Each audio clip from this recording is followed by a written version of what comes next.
Hello, everyone. My name is Emmanuel Babatunde Adebola, and I'm happy to welcome you to the TAD Need to Know series.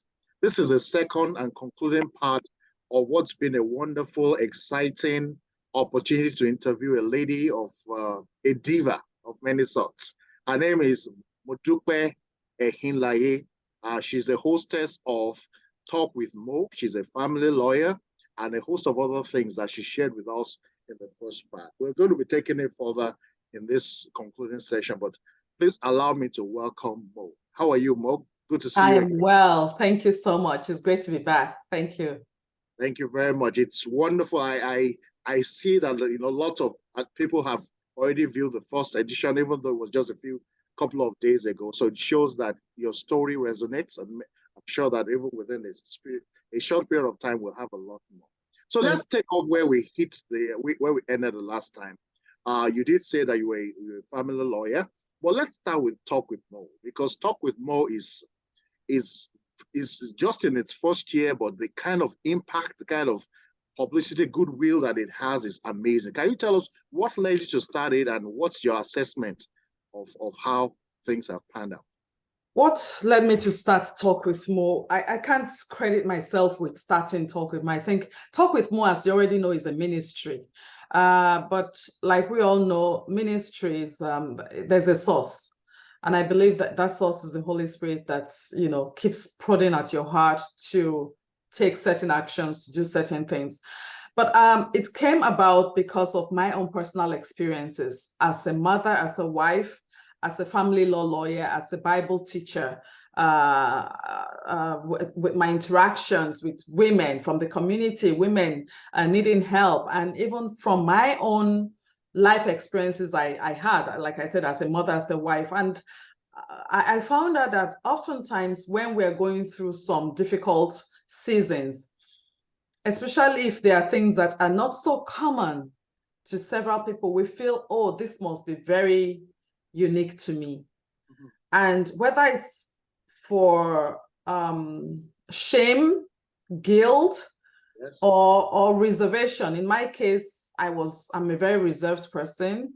I don't share a lot about my private life with people. So I didn't feel comfortable sharing. And even when I felt like sharing, I just kept thinking, everybody must think I'm a bad mom or that I'm a bad wife, and people will lay the blame at me. And so I shut down and I did not share because I felt whatever I was going through was unique to me. But the more I interacted with people as a lawyer, as a Bible teacher, I found out that these issues that are told to me in confidence are not unique to these people. And so when I tell them, oh, do I have your permission to share with so-and-so because they're going through the exact same thing, maybe both of you can walk side along each other and encourage each other. You need to see their eyes pop open and like, someone else is going through what I'm going through. And I think that's generic, because we all think that whatever it is, it's and when it's shrouded in shame and in guilt, we really don't want to talk about all of that. And so Talk with Mo was the Holy Spirit saying, lots of people think they're alone. And yet I am doing so much in the lives of so many people. People will go through stuff and they come out victorious, or they come out, whether victorious or not, but God has worked with them through that season such that they're able to tell their story. And so how can we tell our stories, not only to inspire and motivate other people, but to preserve ourselves, to preserve our culture? And that's what Talk with Mo is doing. And it's also, I have to tell you, it's not just a talk show. Every person that comes on the show have to share the impact of their faith in their life. So it's rooted in faith, I must say. Beautiful. I had the privilege of watching the premiere of the second season, and it was beautiful. There was a story there that a lady shared about challenges with miscarriage. It was just awesome, and thank you for coordinating that. One of the things that also, based on my personal observation, was that I also couldn't help but notice the kind of support that you got from your immediate family, from your spouse. So your husband was also at that event. And it takes me back to one of the challenges that I have seen with people who transition, leave Nigeria and come over to Canada or to the US, or emigrate from their home countries, there are lots of challenges settling down. It's a cultural shock, especially when you live in your middle age. I am aware, for instance, that within the Nigerian community, there are a number of divorces that have happened within the first 5 years of coming in. And I wonder if, now I'm asking you to wear your lawyer cap on now, and say, how is this something that you've heard of? Just talking about issues that you may think are peculiar, but actually commonplace. People don't talk about it. I am so glad you asked that question, because this is something that I'm very passionate about. And I think that we don't talk about it enough. The effect or the impact of culture on our marriages. And when I say our marriages, I'm passionate about Nigeria before Africa and the rest of the world. As a family law lawyer, where my office is located is such that I don't have a lot of Black clientele, or even a lot of Nigerian clientele. But I can tell you that this is not something that is peculiar to Nigeria. I've seen this happen with a lot of marriages from West Africa, East Africa, North Africa. I have a lot of Egyptian clients. I have a lot of clients from all over, and Caucasians.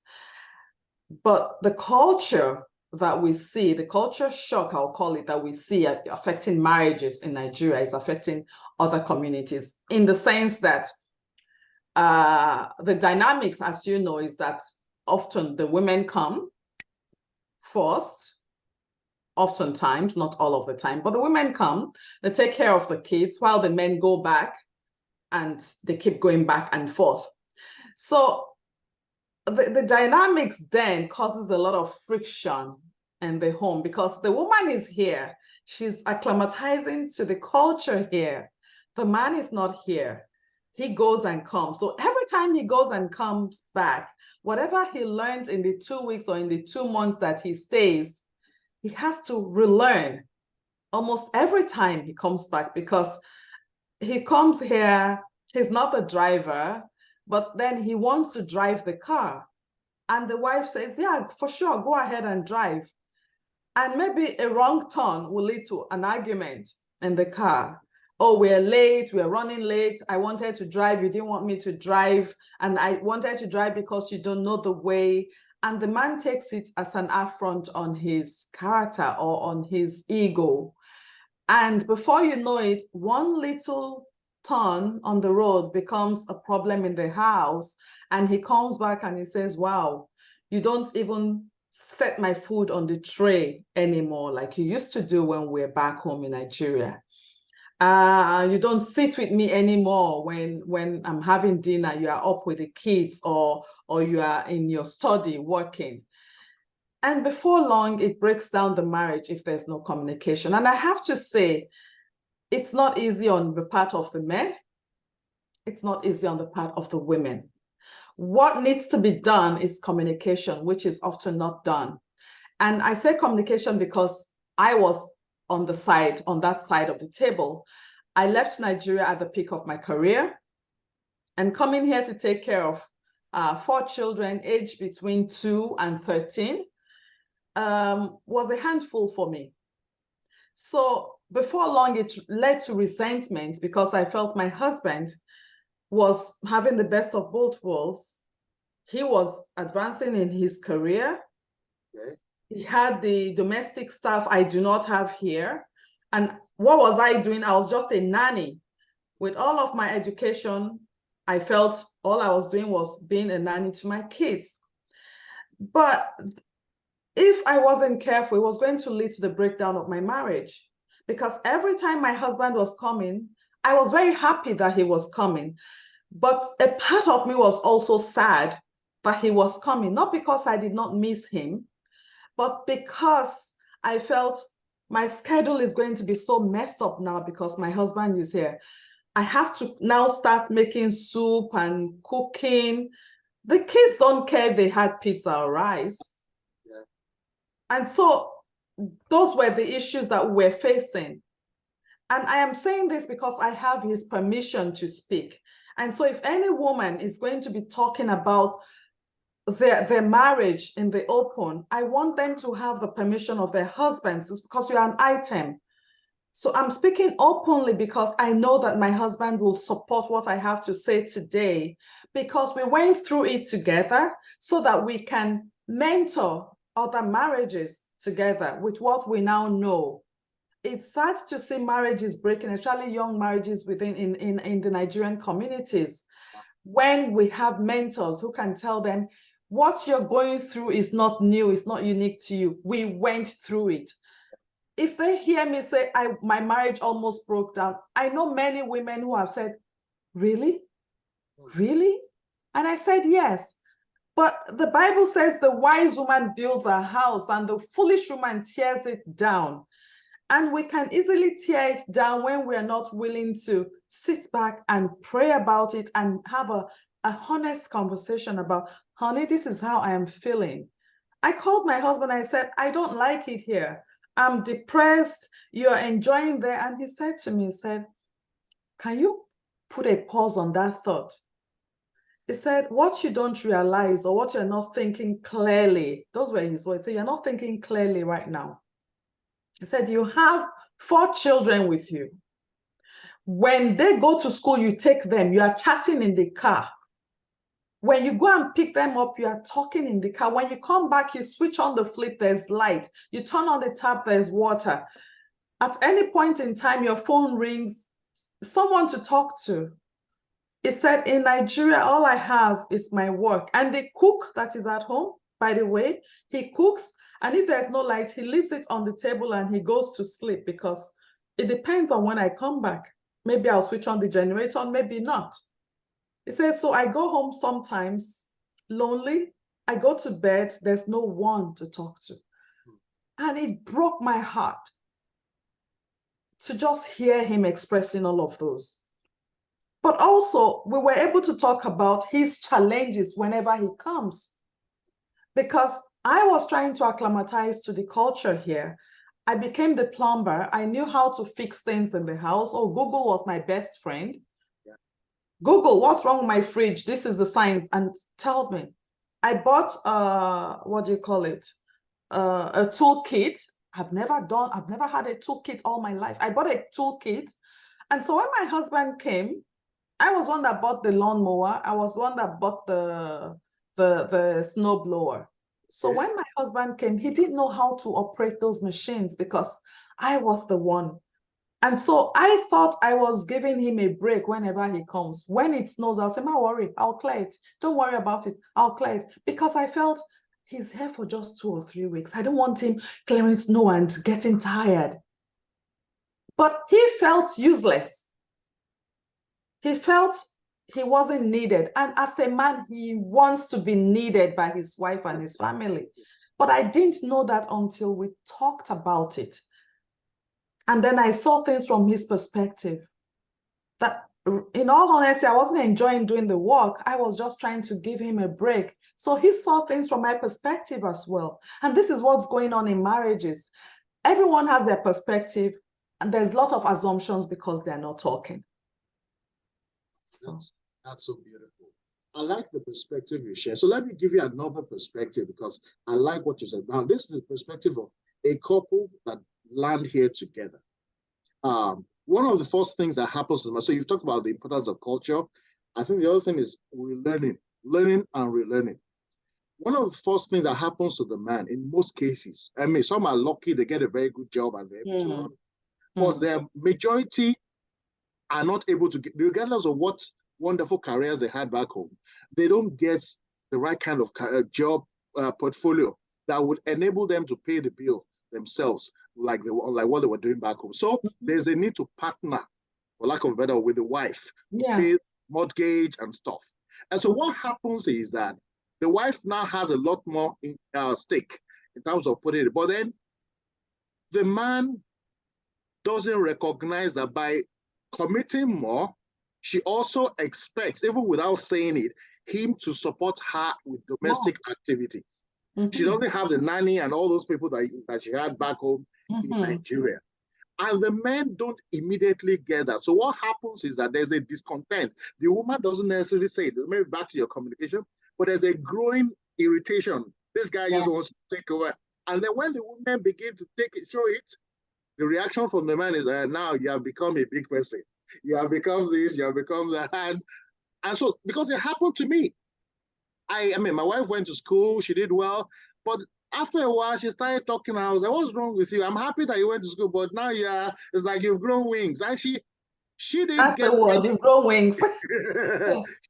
she didn't think it was anything. It was when we probed deeper that I realized, I need to change my strategy. So now the domestic work and my career, everything we try to do together, and we're better friends.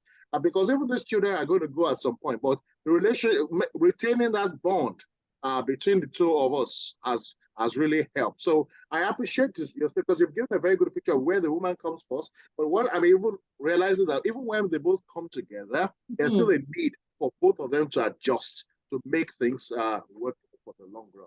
Absolutely. And I thank you for being so vulnerable to use yourself as an example, because that's huge. But you learned, you were able to probe deeper to see. And what we're finding, or for the most part, the young marriages that we're mentoring, is that oftentimes the young men allow their ego to speak for them. And they feel that their egos are bruised. Like you said, the word used is their wives have grown wings. Whereas there's this unspoken communication that I expect you to see that I'm under a lot of pressure. I go to my 9-to-5 work, and when I come back, you expect me to still be the wife to cook. Whereas you haven't gotten a great job, but you're more available. How about you help pick up the kids from the school? How about you help me even throw dinner in the oven, or just heat it up? How about sometimes you say, I know you're so busy, I made breakfast for us. It does not make you less of a man. Perfect, yes. But it ensures, like you say, that friendship. The woman will respect you for it. We are now almost empty nesters. Our 4 children are grown. 1 is married, and the youngest is out of the home. She's in university. So oftentimes it's myself and my husband. Think about what our lives will look like today if we didn't take time to have the communication we had about 14 years ago. Right? So we're here, and it's the same thing. We have lots of marriages, 30 years marriage, breaking up, breaking down. They are parting ways. Why? Because there's been a lot of resentment over the years that were unspoken. And so everybody was biding their time, waiting. The children will soon leave, I will go. All I'm here to do is to see my children finish school. But that shouldn't be the case, because that's not what you came into marriage for in the first place. When you got married, the children were not there.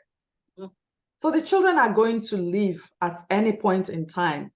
You married yourselves. You didn't marry for the children. And so my prayer is that many men would let their ego not take over their common sense and their spiritual sense. And many women too will be humble to know that the fact that I have a great job, or that I'm earning more than my husband, does not necessarily change the dynamics of what God intended to be, that he should be the head and I should be the wife.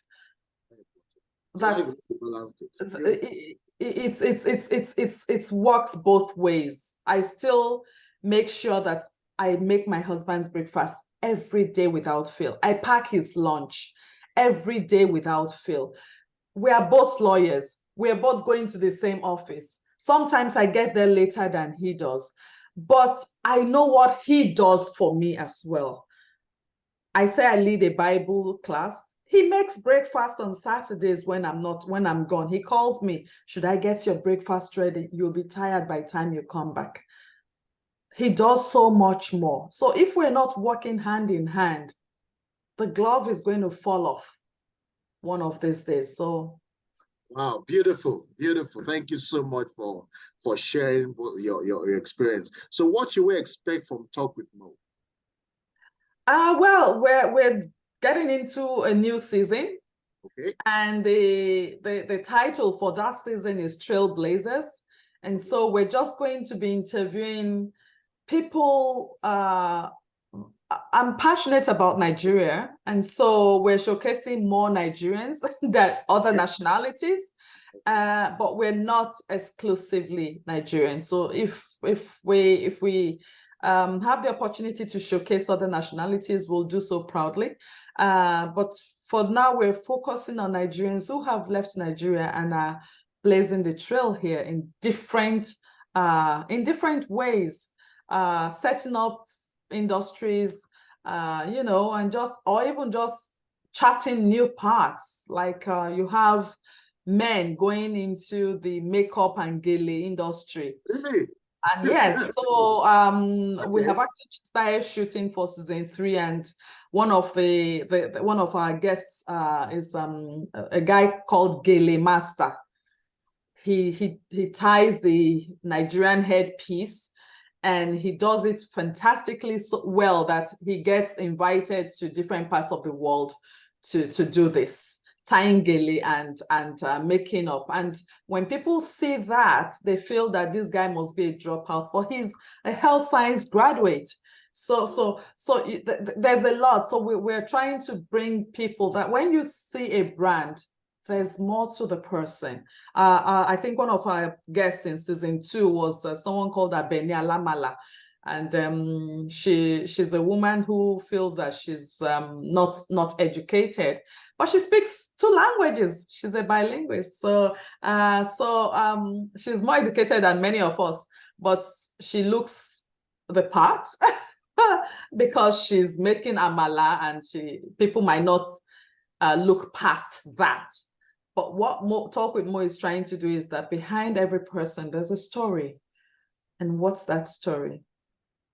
So if we wanted to watch the first 2 seasons, where can we get that story? Oh, you can find all of the season, all of the series on my channel, YouTube channel, Talk with Mo. Talk.with.mo. But when you Google Talk with Mo, when you go to YouTube and put Talk with Mo, you find it there. It's the same handle on my Instagram and TikTok, Talk with Mo. Excellent. And the website is talkwithmo.com. So that's where you find my bio and several quotes and much more. We also do public speaking. So you probably find a calendar there to book as public speaking. Great. So you're a woman of many hats. You're a lawyer, you're a talk show. So is it right to say that it's a talk show? Would that be fair? Oh. People have called it a talk show. I just called it Talk with Mo. The show part, I don't know, but it's whatever works for people, I guess. Okay, good stuff. Thank you very much for your time. There's always something to learn when I talk to you personally. And I'm happy to see that many people will learn from your experiences that you shared today. So wishing you well, wishing you an excellent third season, and see you around. Thank you, everyone. Thank you so much for having me. Thank you, everyone, for joining this, and please make the most of it, and please share with your friends so that they can also benefit from this. Bye for now. Bye.